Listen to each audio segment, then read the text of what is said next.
الله نحمده ونستعينه ونستغفره ونؤمن به ونتوكل عليه ونعوذ بالله من شرور أنفسنا ومن سيئات أعمالنا من يهده الله فلا مضل له ومن يضلله فلا هادي له ونشهد أن لا إله إلا الله وحده لا شريك له ونشهد أن سيدنا مولانا محمدا عبده ورسوله أرسله بالحق بشيرا ونذيرا وداعيا إلى الله بإذنه وسراجا منيرا صلى الله تعالى عليه وعلى آله وأصحابه وبارك وسلم تسليما كثيرا كثيرا. أما بعد فأعوذ بالله من الشيطان الرجيم. بسم الله الرحمن الرحيم. من عمل صالحا من ذكر أو أنثى وهو مؤمن فلنحيينه حياة طيبة ولنجزينهم أجرهم بأحسن ما كانوا يعملون. وقال تعالى: قل هذه سبيلي أدعو إلى الله على بصيرة أنا ومن اتبعني وسبحان الله وما أنا من المشركين. وقال رسول الله صلى الله عليه وسلم: لغدوة في سبيل الله أو روحة خير من الدنيا وما فيها، أو كما قال عليه الصلاة والسلام.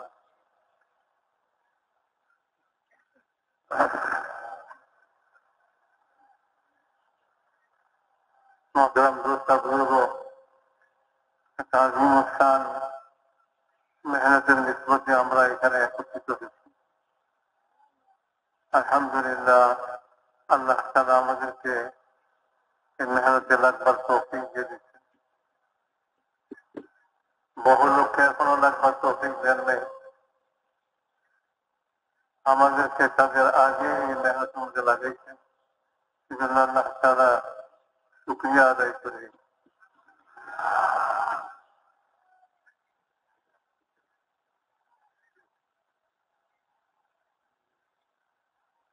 শুকরিয়া আল্লাহ তাআলা আলহামদুলিল্লাহ বললেও আদায় হয়, কিন্তু আল্লাহ তাআলা শুকরগুজার বান্দা যাদেরকে বলছে, যারা হার হালে এই মেহনতের মধ্যে জমে থাকে, তাদেরকে শুকরগুজার বান্দা বলে আখ্যায়িত করছেন আল্লাহ তাআলা, এবং তাদেরকে অনেক পুরস্কার আল্লাহ তাআলা দিবেন বলে ওয়াদা করছে।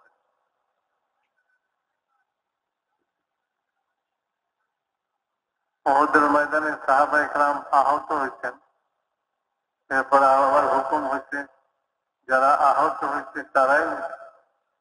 সামনের দিকে দুশ্মনের ধাওয়া করার জন্য যাবে, মোকাবেলার জন্য যাবে। তো সাহাবা ইকরাম সবাই আহত অবস্থায় তৈরি হয়ে গেছে। দেখি আল্লাহ তাআলা কোরআনের পাঠের মধ্যে উল্লেখ করে বলছেন, এই সমস্ত শুকরগুজার বান্দা যাদের উপরে এই অবস্থা পরিস্থিতি চলার মতো না, তারপরেও তারা অগ্রসর হইতেছে, এদেরকেই শুকরগুজার বান্দা বলছেন, এবং আল্লাহ তাআলা বলছেন অতি সত্তর তাদেরকে আমি উত্তম বদলা দেব। এজন্য ভাই, এই মেহনত হক, সমস্ত নবী পয়গম্বররা এই মেহনতকে নিয়ে আসে। যেদিন থেকে মানুষ দুনিয়াতে আসছে সেদিন থেকে নবীদের সিলসিলা চলছে, এবং আস্তে আস্তে আমাদের নবী জনাব রাসূলুল্লাহ সাল্লাল্লাহু আলাইহি ওয়াসাল্লাম পর্যন্ত নবুয়তের সিলসিলাকে আল্লাহ তাআলা খতম করে দিচ্ছেন। কিয়ামত পর্যন্ত আর কোন নবী আসবে না। হুজুর বলছেন, লা নবিয়্যা বা'দি, আমার পরে কোন নবী নেই। ওয়ালা উম্মাতা বা'দাকুম, তোমাদের পরে আর কোন নতুন উম্মত সৃষ্টি হবে না। তো আখিরি নবীর আখিরি উম্মত কিয়ামত পর্যন্ত চলবে। হুজুর আকরাম সাল্লাল্লাহু আলাইহি ওয়াসাল্লাম 23 বছরের জিন্দেগি নবুয়তের মেহনত করে এক মজমুয়া তৈরি করেছিলেন সাহাবাদের পরে তাবেঈন, তারপরে তবে তাবেঈন, উলামায়ে কেরাম, আইম্মায়ে মুজতাহিদিন, আউলিয়ায়ে কেরাম উম্মতের हर जमाना से मेहनत के করে আসছেন তাদের এই মেহনতের ফসল হিসাবে আল্লাহ তাআলা আমাদেরকে ঈমান ইসলাম নসিব করেছেন যে মেহনত চালু না থাকতো আমাদের নবীর পরে তো অন্যান্য নবীদের উম্মতের যে অবস্থায় ছিল আমাদেরও সেই অবস্থায় হয়েছে অন্যান্য নবীদের জমানায় নবীরা যখন দুনিয়া থেকে চলে গেছেন तो दावत मेहनत करने वाला तबलीग मेहनत करने वाला কেউ ছিল না নবীর মেহনতে যে ঈমান জিন্দা হচ্ছিল দিলের মধ্যে বসছিল যে আল্লাহ পাকের ইতাআত এবং আল্লাহ তাআলার হুকুম মানার দ্বীন মোতাবেক জিন্দেগি যাপনের যে সিলসিলা চালু হয়েছিল দাওয়াতের না থাকার কারণে আস্তে আস্তে ঈমান মানুষের বিগড়ে গেল ঈমান নষ্ট হয়ে গেল আমলও নষ্ট হয়ে গেল আল্লাহ তাআলার ইতাআত মানুষ ছেড়ে দিল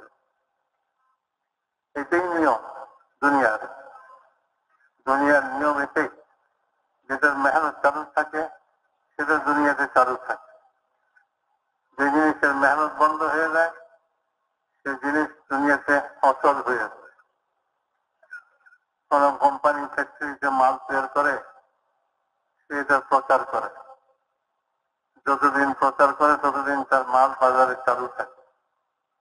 যখন তার প্রচার বন্ধ হয়ে যায় তো ওই মাল অচল হয়ে যায় তো দিন এরকমই ঈমান দিন এটা যতদিন মেহনত করতে থাকবে ততদিন দিন ঈমান দুনিয়াতে চালু থাকবে মানুষের ধীরে ধীরে ঈমান চাঙ্গা হতে থাকবে তরু তাজা হতে থাকবে দাওয়াত তবলীগের মেহনত নবীরা করেছেন কুফরের ময়দানে সেখানে কুফর খতম হইয়া ঈমান জিন্দা হয়েছে এই উম্মত যদি দাওয়াতের মেহনত ঈমানদারদের মধ্যেই করতে থাকে তো ঈমানদারদের ঈমানের মধ্যে আরো শক্তি পয়দা হয়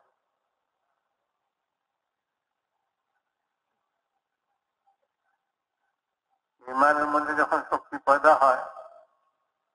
যে পরিমাণ ঈমানে শক্তি হয় সেই পরিমাণ মানুষ আল্লাহ তাআলার হুকুমকে মানে দ্বীনের উপরে চলে ঈমানই হলো বুনিয়াদি জিনিস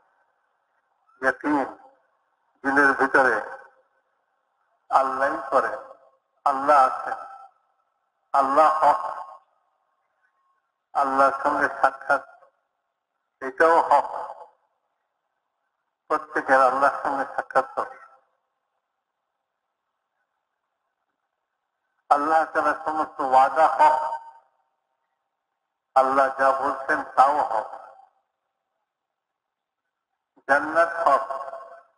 জাহান্নাম হক मेरे मोहतरम दोस्त बुजुर्गों আল্লাহ তাআলা হক এ কথা দিলের মধ্যে বসে যায় আল্লাহর সঙ্গে সাক্ষাৎ হবে এ কথা বসে যায় দিলের মানুষ মরতে দেখে কত মানুষের জানাজা পড়ে কিন্তু আমারও যে একদিন জানাজা হবে এ কথা স্মরণ হয় না এই জন্য মানুষ জিজ্ঞাসা করে কার জানাজা সাহাবীকে একজনে জিজ্ঞাসা করলো কার জানাজা সাহাবী বলেন তোমার জানাজা লোকটা মনটা খারাপ হয়ে গেল এরকম একটা জবাব দিল তোমার কাছে খারাপ লাগছে কথাটা যাও আমার জানাজা অর্থাৎ এই মুহূর্তে তো নিজের সম্পর্কে চিন্তা করা উচিত তার যেরকম মৃত্যু হয়েছে তোমারও এরকম মৃত্যু হবে মৌতের পরে কি হবে আল্লাহ এবং আল্লাহ রসুল করে দিই আল্লাহর সঙ্গে সাক্ষাৎ হবে কবরে যেতে হবে সেখানে 3 প্রশ্নের উত্তর দিতে হবে সর্বপ্রথম হুজুর আকরাম সাল্লাল্লাহু আলাইহি ওয়াসাল্লাম বলেন যে দাফন করনে वालाদের পায়ের আওয়াজ জুতার আওয়াজ মিলে যাবে দুইজন ফেরেশতা ওই কবরওয়ালার কাছে উপস্থিত হয়ে যায়, যাদেরকে মুনকার